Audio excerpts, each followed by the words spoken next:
I'm sure some of you are snowed in, and then the other ultimate warriors have left their house. If you have left your house, good for you. You're crazy.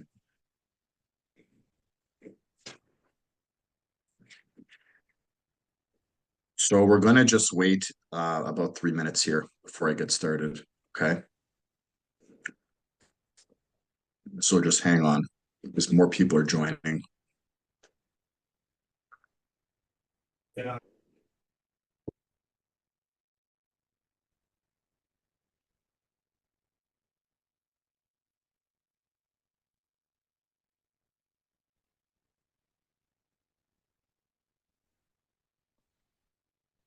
So I'm not gonna have everything on the dashboard and stuff I want to cover. We're gonna talk about price adjustments, but we're also gonna show like how to lead to when you do a CMA and how you can handle objections when it comes to pricing strategy before you guys even open up a comparable, right? Because if you can handle the objections before they, because I mean, some of the objections are going to be things like, oh, can we just price it higher in anticipation of a low offer? Like, handle that before you even talk about price, right? So that they'll never even ask that. If you can handle the objection before it even happens, um, then you're not going to have an objection. That's the best way to handle objections is to get rid of them before they even ask them, right? If you ever seen them, this is going to sound like a very weird analogy, but if you ever seen the movie 8 Mile with Eminem, so he's about to go into like a rap battle, and then he all of a sudden just describes himself to a T, and he mentions everything that he knows the other guy's gonna say about him, you know. And then the guy comes up, and he's like, "You can't really say anything. The guy already said it." So similar type of thing, but this has to do with price. Okay, now price I'll mention now is probably the most important part. It's not probably, it is the most important part about getting a property sold. If you don't price the property properly off the start, you're not going to sell any listings. Um, or you might sell them if you continue to price adjust, if you priced it too high. However, you're going to have a lot of headaches along the way. And one of the things about price adjustments is you need to let them know and set the expectation off of the start that there may be an adjustment with regard to price. Okay. So the reason people are afraid to call for price adjustments is because they never, number one, they probably just agreed with the price that the seller recommended for I'm not really sure why you would do that, but some people do. The sellers are like, "Hey, I want 800,000," and you're super excited to get a listing. You're like, "Oh, you're like awesome! Like, okay, let's put it up at 800,000. I got a listing, yeah." And then it never sells. And then while during the period it doesn't sell, you're getting calls. Why hasn't it sold? Why hasn't it sold? I don't know.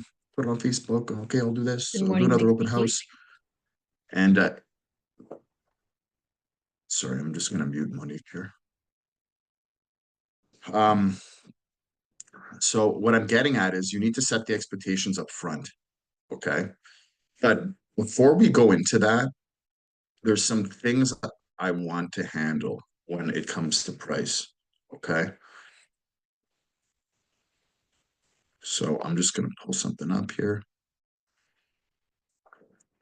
So when I get started with talking about price, the first thing that I do, okay, is I talk about certain external factors that can affect price. One second, guys. Okay. So I sit them down, I say, I go over the listing presentation, but now I want to talk about price. Okay. So I say, Mr. Mrs. Seller, What external factors do you know of that can affect the value of the home, and what internal factors do you know? Obviously, they don't know. So you tell me, okay, well, external factors are things like interest rates, area competition, local economy, builder offerings, neighborhood prices, and internal factors, things like location, size, amenity, conditions. Now let's talk about how properties in the neighborhood can affect the price of your home. So a price of a larger home is reduced by the influence of smaller surrounding homes, and the value of a smaller home is increased by the influence of smaller surrounding homes. Now, how can putting the correct price attract buyers? And here's the analogy I give. Okay. I say the price of your home is like a magnet.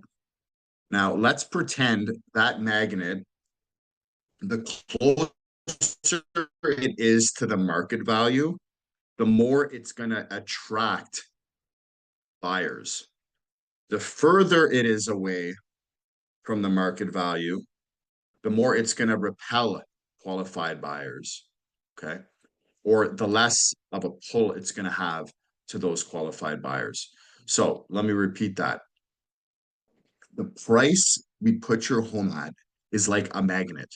Okay. As you move closer to the market value, that, that magnet is going to attract buyers more. Okay. So if we miss the mark with that, we are not going to attract as many buyers. We're not going to have as much demand on your property.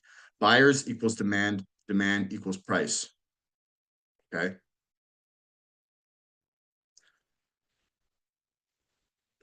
Any questions on that? So let me repeat that. The price of your home is like a magnet. The closer we are to the market value, the more that magnet is going to pull potential buyers. The further we are away from that market value, the less it's going to attract them.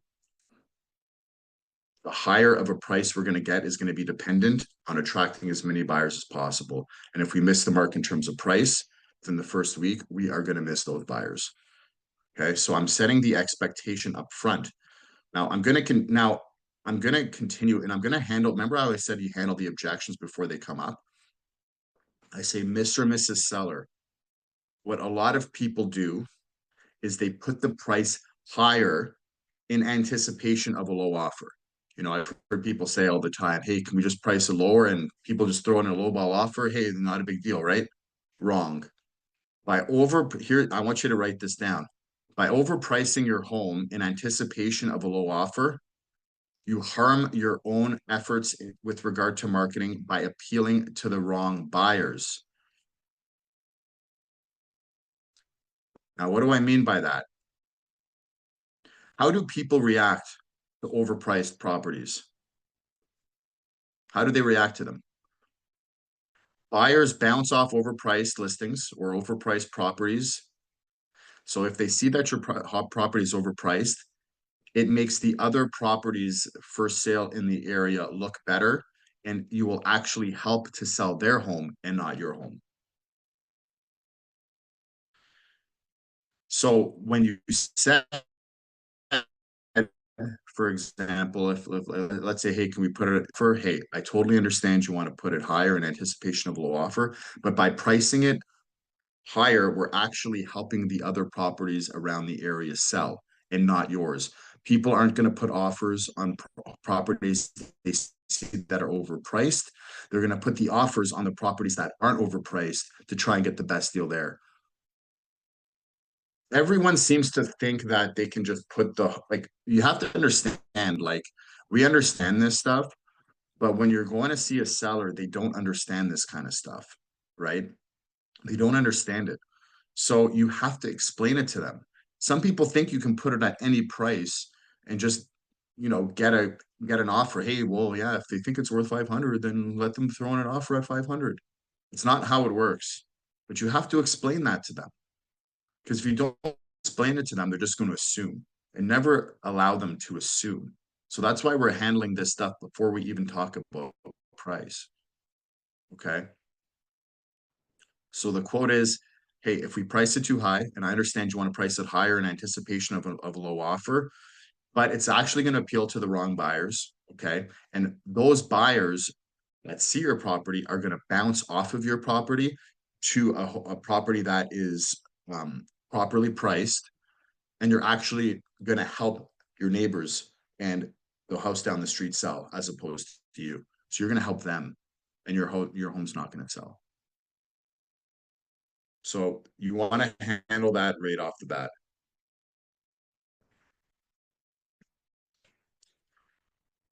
Now I want to talk about activity versus timing. So here's another objection. Hey, can we list it at, let's say the property is really worth 700 and they want to list it at 750. Hey, can we just put it for a month at 750 and see what happens? Now, here's how you handle that. Hey, I totally understand you want to put it at a higher price for the first month. Here's the issue with that. The most amount of activity happens within the first 2 to 3 weeks. Okay, that's when the most amount of buyers are going to come see your property. That's when the property's at its peak and its highest activity. So we don't want to overprice our home during the period of highest activity, only to lower the price once all the buyers are gone. Okay. So we want to price it right during the initial phase of exposure because that's when we capture the best buyers.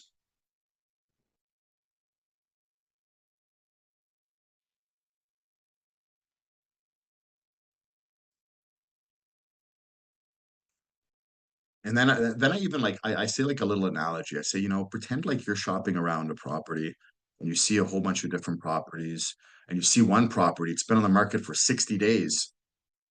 What do you think to yourself? Hey, you know what? They've been on the market a long time. Maybe we should put in a lowball offer. So overpricing your property off the start, even if you lower the price after a month or so, people are still going to see that it's been on the market for over a month and they're still going to put in a lowball offer, even if they think that it's priced accordingly. So the longer it's been on the market, the more people try throwing lowball offers. So let's price it properly right off the start. So I'm handling all these objections like before I even get into price. Like, what are they going to tell me now? You think after I'm done showing them all the property, it's going to say, "Hey, can we list it? Can we list it 100,000 higher?" Like I just explained to you why that's a bad idea, right? So handle the objections before they even happen. One, can we price it higher in anticipation of low offer? I handled that. Two, can we price it higher for the first month and then lower it after that? I just explained that. The most amount of activity happens in the first 2 to 3 weeks. We want to price it right off the start before all the good buyers are gone. Pricing it right during the for initial stage of exposure, that's when we're going to capture the best buyers. I'm already handling all these. I'm already handling all these objections before they happen.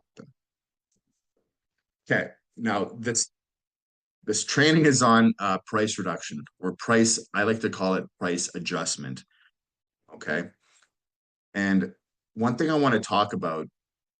Well, I wanted to mention this just because this is how you kind of lead in to price. Okay, and this one I'm going to share with you guys.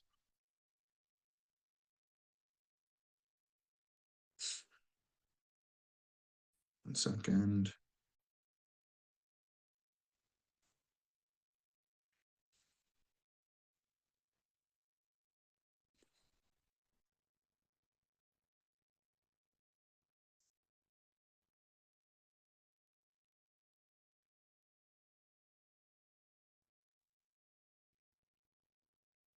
So now I explained what not to do when it comes to price.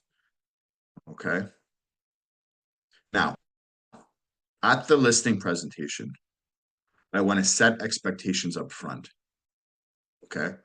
So I say this, Mr. and Mrs. Seller, there's 3 things that could happen here. Okay. One, we get a lot of showings and we get offers. That means we priced it properly. 2, we get many showings, but we don't get any offers. That means we might need a small price adjustment. 3, put it up, get absolutely no offers, no traffic at all. We've totally missed the mark in terms of price. If we miss the mark in terms of price, we would have to adjust the price so we don't run the risk of having a stale listing. Do you agree? Okay. In this area, the average days on the market is 21 days. I'm just throwing out an arbitrary number there. So I let them know the average amount of the days on market. Okay. And, you know, I let them know that if we haven't had an offer in between those average days on market, then we might have to adjust the price. So I'm letting them know these things in advance so there's no surprises. Okay. Now, I'm going to give you guys a super, super good trick here. Has anyone here ever read the book? And put your hand up if you have. It's called Never Split the Difference. It's a book on negotiating. Has anyone ever seen this? Okay, well, I'll give you one of the main components of this book.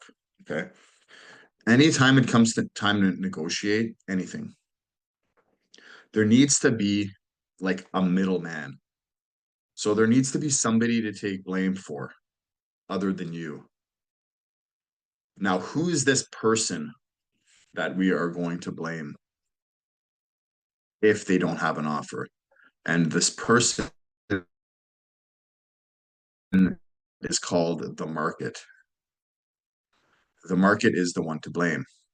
So anytime you are talking to somebody with regard to price, never use the words, I think we should price this home at.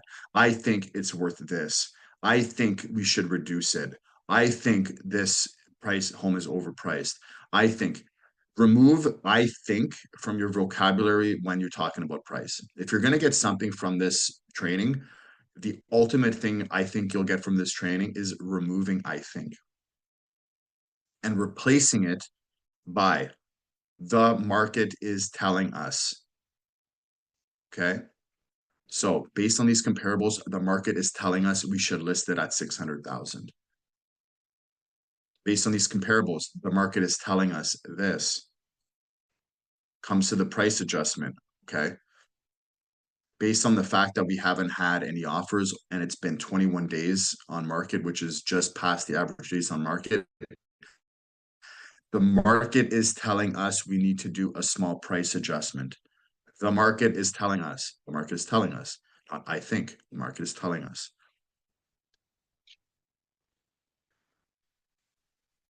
Anytime I'm talking, and I've done this so many times now that like anytime I'm talking to somebody about price, I take myself completely out of the equation. Hey Steve, what do you think the somebody calls me? Hey Steve, what do you think my property's worth? Well, let me look and see what the market is telling us. Call them back. Hey, I did a comparative market analysis. It looks like the market's telling us that based on this sale, this sale, this sale, and this sale, that it's worth about 600,000. That's what the market is telling us at this point in time. Now they say, oh, well, you told me, you told me that it was 600,000. Say, hey, listen, you know, based on what the market told us at that point, yes, that's what we were, that's what we put. However, markets change, amount of activity changes, the amount of demand can change, and the market at this point is telling us that we need to do a small price reduction. So again, shifting it to the market. You told me this. I didn't tell you this. That's what the market was telling us. You guys get it? Always shift the blame to the market. The market's the bad guy. Okay. You're the superhero, but you're fighting against this bad guy called the market. Okay. He's like Thanos or something. Okay. So can you guys see my screen? Go like this if you can see my screen. Yes. So at the listing presentation, Mr. and Mrs. Seller, one of three things could happen. Lots of showings, good price. Many showings, no offers. We need a small price adjustment. We go on X, no traffic means we're totally missing the market on price. If we miss the mark if we miss the mark in terms of price, we have to work on adjusting the price. We don't run the risk of having still listing to agree, blah, blah, blah. Okay. Right there. Now, it's been on the market for 3 weeks.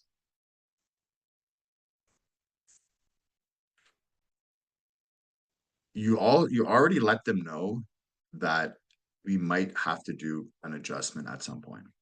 So here's how the script looks like on the phone. Mr. and Mrs. Seller, I'm calling you to give you a weekly update. One of the things we talked about when we put the house on the market is that we are not necessarily competing with other homes, but we are also competing with our days on market. Today we are at day 30, and I mentioned to you the average days on market was 25. Therefore, we have been on the market longer than the average. And if you remember what we talked about when we first sat down, if we're on the market longer than that, it could mean a few things. Do you remember that conversation? Yeah, I remember that conversation. What we want to do is avoid becoming stale. Becoming stale happens when the listing sits too long after the average days on market. And that's when lowball offers start to occur, which is the last thing that we want. So let's go ahead and adjust the price to $590,000 so that we can start appealing to a brand new group of buyers. Would you agree with that? Okay, I'm going to go ahead and make the change today. What we're going to do is cancel and relist at the new price so it gets resent to all the buyers, including all the new buyers that will be looking at this new price point. And then we'll continue to move forward. Okay.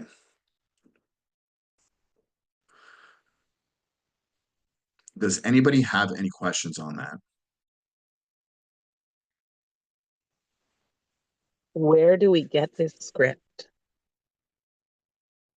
I can just put your email in the box.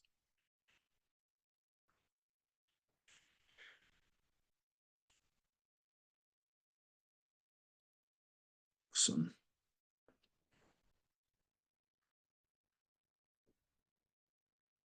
So let me just take a picture to make sure I don't lose that.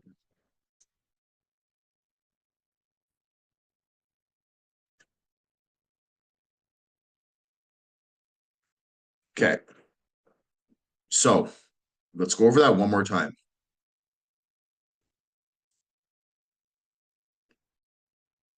And I'm gonna do it kind of like I'm talking to somebody on the phone. So I give them a call. Hey, John, giving you a call for a weekly update. So one of the things I want to mention is that the first time, when we put the house up on the market, I mentioned that we're not necessarily competing just with other homes, but we're also competing with the days on market. So today we're actually on day 30. And I mentioned to you the average days on market was 25. So we've been on the market a little longer than average. And if you remember what we talked about when we first sat down, I mentioned to you, if we're on the market longer than those average days on market, it could mean a few things. Remember having that conversation? Yeah, I think I do. So what he's saying, is it too much now? Or, hey, what we want to do is we want to avoid becoming stale. So becoming stale happens when the listing sits too long after the average days on market. That's when we're going to start to get lowball offers. So we don't want that to happen. Okay. So let's go ahead. We're going to adjust the price by just 10,000, which is about, 1%, so that we can start appealing to a new group of buyers. They might say, what do you mean a new group of buyers? Well, a lot of buyers, they search between different ranges. So for example, if we're listed at 610,000 right now, which we are, I'm just throwing arbitrary numbers up there. So listed at 610,000. When we reduce it to 599,000, most of the buyers are going to be looking between that 550 and $600,000 mark. So now we're going to be appealing to a whole new group of buyers that maybe weren't searching for over 600,000. So now we're going to have probably double the exposure. Again, more exposure, more demand, get it sold at a higher price. Okay. So what I'm going to do is I'm going to go ahead and make the change today. What I'm going to do, what's even better than just changing the prices, we're going to cancel and relist it at this new price. It's going to get resent to all the new buyers. It's going to get resent to all the 4,000 agents within the city, including the new buyers that are looking at that new price. Yeah, and we're going to get way more exposure. It's gonna make a big difference. So I'll send you that today. So just sign it back, and yeah, we'll continue to move forward. So that's how the conversations should go. Now, you're probably thinking to yourself, and this is why it's important to talk to people every week. So here's what I would do is I would like every listing you have, you should be sending them something every week. So what I mean by that is like send them all the showings that happened, send them all the feedback, send them all the send them everything from the open houses, all the feedback from the open houses. If you go into MLS, you can take a look at all the reverse prospecting, how many buyers favored it. Just give them everything you did on social media. So like you need to give people weekly updates, um, whether you're on a team or not. You need to give people weekly updates on the activity, what you've been doing for marketing, okay, and who's been favoriting it, how many agents have been looking at it. Like you need to show them these things so that they know that you're actually doing something, okay. And then when it comes time to do the actual price adjustment, if you need to do it, it makes things a lot easier. But if you don't talk to these guys once for like a month and then you call them out of nowhere, it's like, oh, hey, Steve, I haven't talked to you in 2 months. Now you're calling me to tell me that you want to reduce it by 50 grand. You're like, where were you the last 2 months? So you want to be keeping in contact with them, right? But even above and beyond that, even when people sometimes do talk to them all the time, for some reason, people are so afraid of price adjustment calls. Like they're more afraid of that than going on the actual appointment. They're more afraid of that than anything else. It's like the scariest thing for agents. Oh my God, I don't want to call them and reduce the price. Like I remember I had a property manager and like we put up a house for rent for like $2,200 and we tried it a little higher. Calls me, he's like, hey Steve, we're not really like it's not that many buyer like renters coming through. Like he was like afraid to talk to me. I'm like, dude, I'm like, what? Do you want okay, let's put it like let's reduce it. Like, I don't care, dude. Like a lot of the times you don't realize that people don't care as much as you think they care. They just want the freaking place sold. So like you need to be upfront, but you also need to warn them beforehand of the three things that could happen. And even before that, you got to go over what the objections are that they could possibly say. So, what are the objections? Can we price it higher in anticipation of a low offer? Right? Can we uh, just price it higher for 2 weeks? Like before they even get to those, you want to handle them. And I'm going to go over that one more time. Okay. So write this down.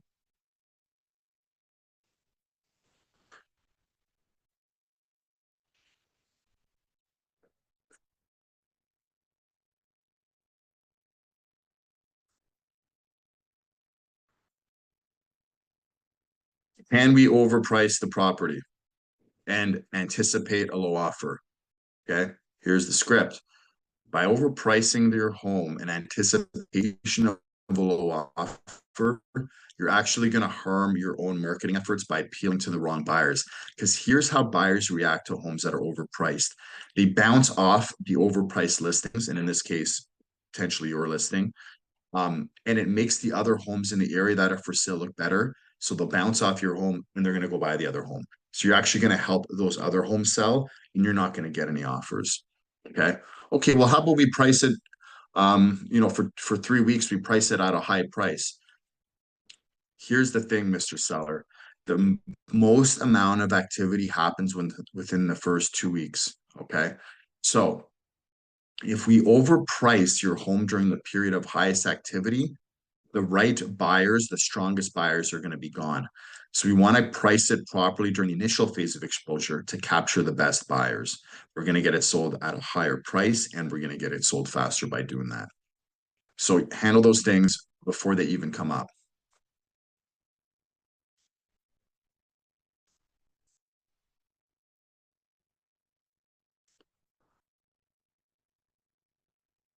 Now, up front, one of three things could happen.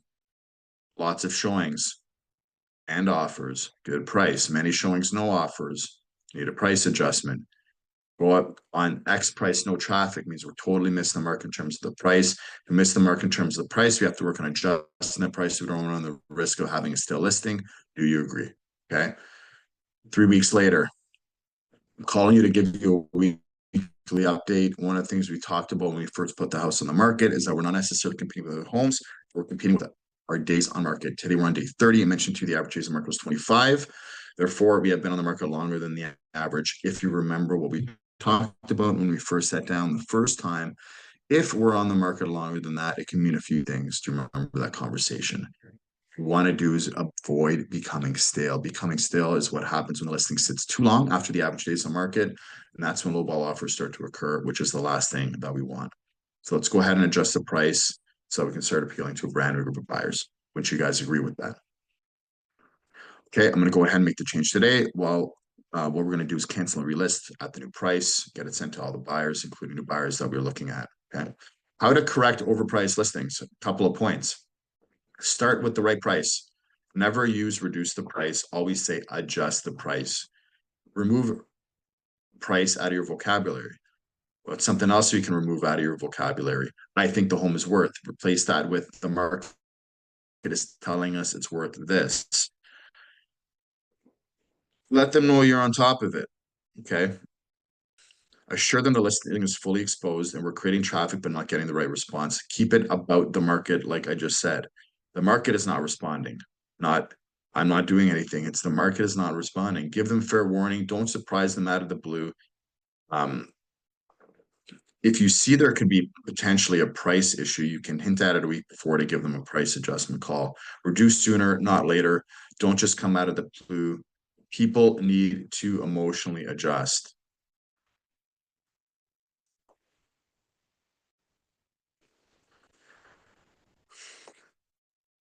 Now, does anybody have any questions on that?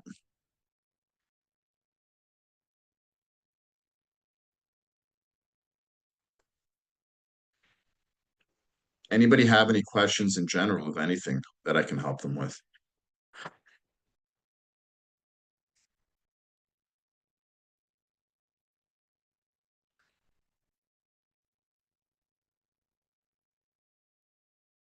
Typically, what do you go for first time reduction? 5%, 3%? What do you think? Or is it? Very good question. It's market dependent. Okay. So let's say another property has sold recently before yours did, and it sold at this price. Like I would adjust it according to what the market is telling us.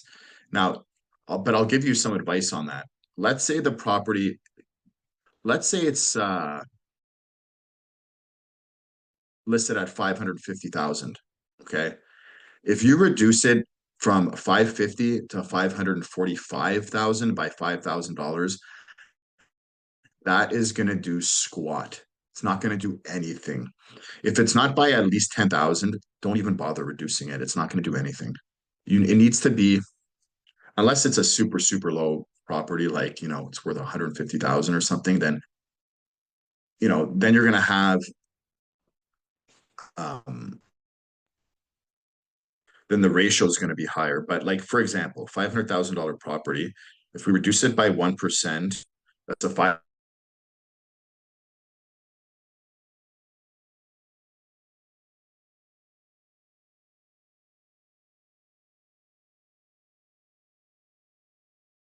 $5,000 reduction.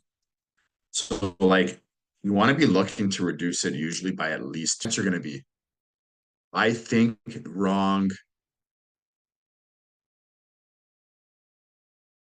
The market is telling us that we should reduce it by 20,000 based on this last comparable that just sold last week at 500,000. We're priced at 520. The market's telling us we should be where this one sold at 500. Not, I think the market's telling us we should.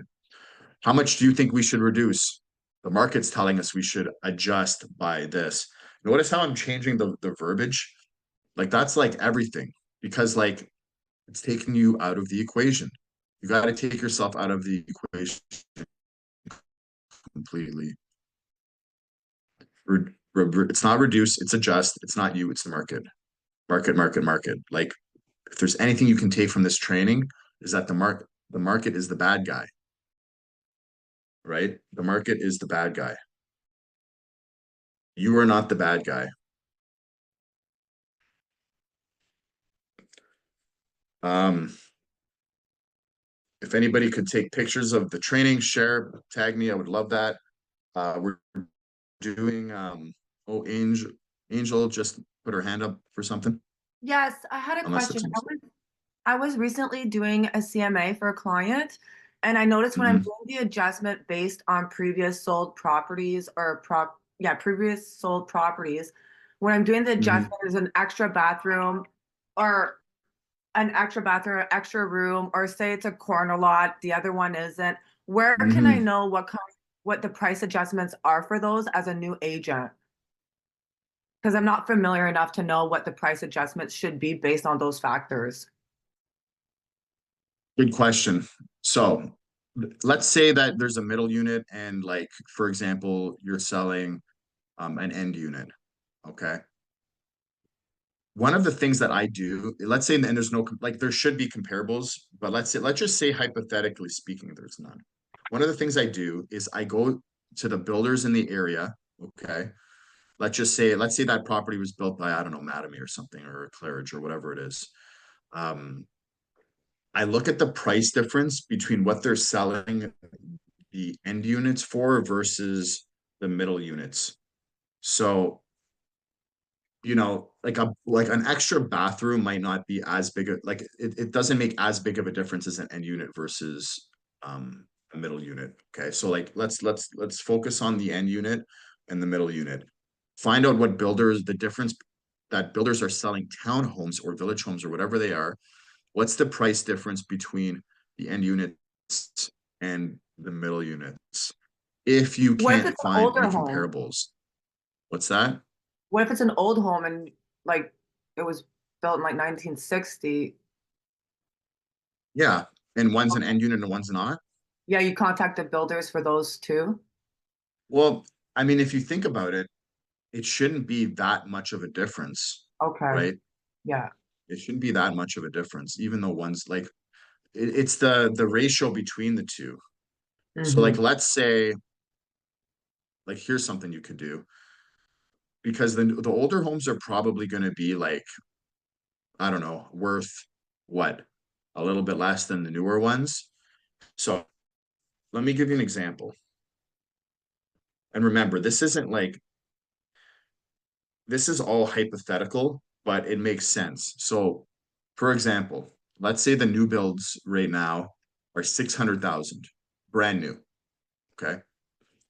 And it's an extra, um, I don't know, $30,000 to get the end unit one versus the middle one. So 600,000 times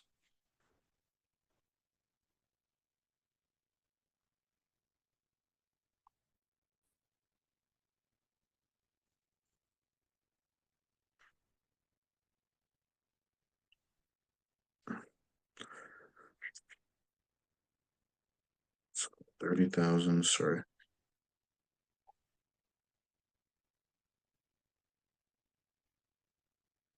So it's about 5% more to get the end unit. Now, keep in mind though, one thing that could throw you off is typically sometimes the end units are also a little bit larger Hmm. than the middle units. So that's something to consider too, but it might work the same way in the old home. So if there's a 5% difference, now let's say yours, that's an older one, isn't 600,000, it's 500,000 because it's older.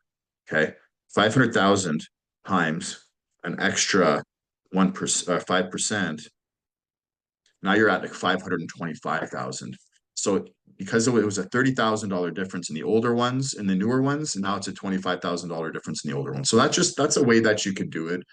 Um, Obviously look at, Okay, thank you. or you can look at the difference in other areas, what that are close by, of what the difference would be in terms of price. So like there's a lot of different ways to do it. There's look at the new builds, there's look at different districts, what the price difference is between the end units and the middle units. Like there's you gotta get creative when you can't find enough comparables. Does anybody have anything to add to that?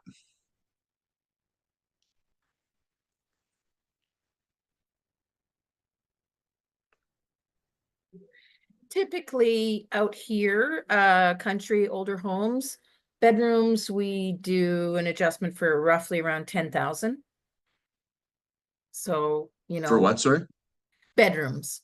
So let's say Yeah. you've got a 3-bedroom house, you can, and now you're comparing it to a 4-bedroom house, you can add 10 grand to the, in that sense, you take the two and because of the extra bedroom, that was a list, it's a dated list, about 10 years old, I got from an inspector. So he said, this Yeah. is, with an extra bathroom, you can adjust to by $12,000, a bedroom, 10,000, but now, prices have gone up a bit, so. You can add Yeah. to it. I think the best way to do it is like, instead of guessing, is find the ratio the difference between other districts if you can't find comparables in that district or new builds. So like, let's say you go to the district next door and now I found ones that are 4-bed. Now I found ones that are 3-bed. Looks like the 4-beds are selling at $15,000 more than the 3-beds.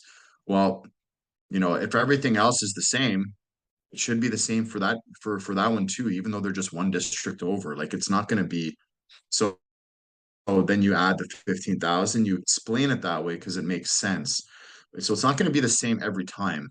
It depends on the area. Like there's a lot of things it depends on. But if you can find the district over and find the ratio difference between those two, you can just add it to yours. So yeah, get creative that way. And like if you can explain these things to people, like it makes total sense, and then they'll go with you. Any other questions?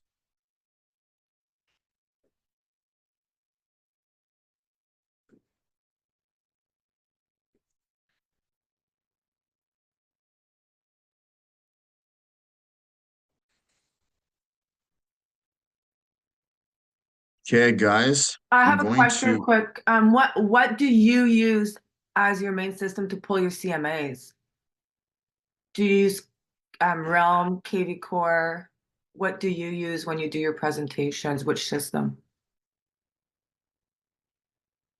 To do my CMAs rate. I was using obviously before like MLS or I'm using Okay. PropTX, Yeah, Realm. Okay.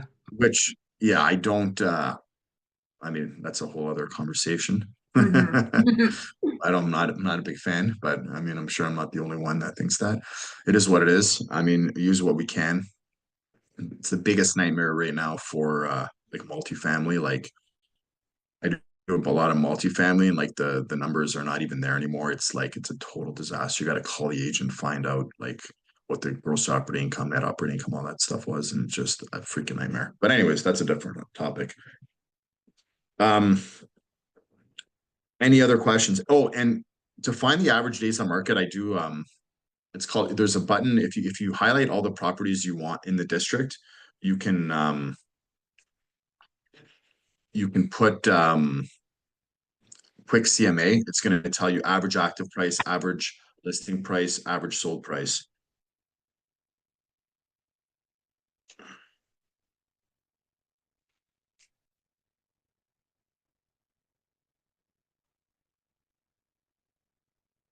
I also use comparables off of Geo Warehouse too. Sorry, say that again. I also use comparables off of Geo Warehouse. Yeah. Yeah. So how do you do that?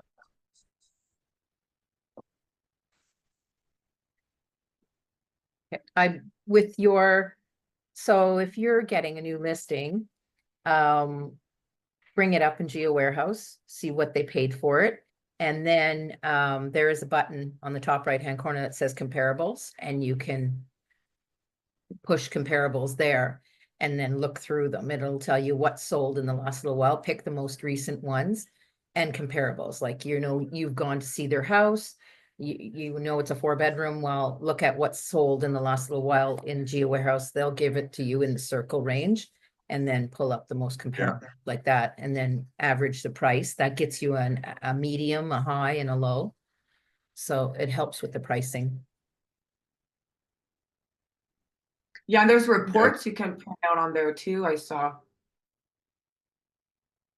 I mean, there's a lot of stuff, guys. There's even the home price index. I mean, I could get into a million different things. Like that's a whole other topic on its own. But like if you can't figure out the price and there's not enough comps, like the home price index is legendary. It's amazing. I use it all the time. That's another training. Maybe I'll do that. Maybe I'll do a separate training on that. Okay, guys, I got to get going, but thank you for coming on. And you. Thank you for your time guys and again. knowledge. Oh, and come to Evolve March 6th. Also, we're doing an event next week on Wednesday for our Academy Locale in Orleans. So I'll send you guys all links for that, and I'm going to send you links to the Evolve as well. March 6th, we have some awesome speakers. It's going to be amazing. Stage is going to be 10 times better than last year. So looking forward to that, and hopefully see you guys all there. Okay. Bye, guys.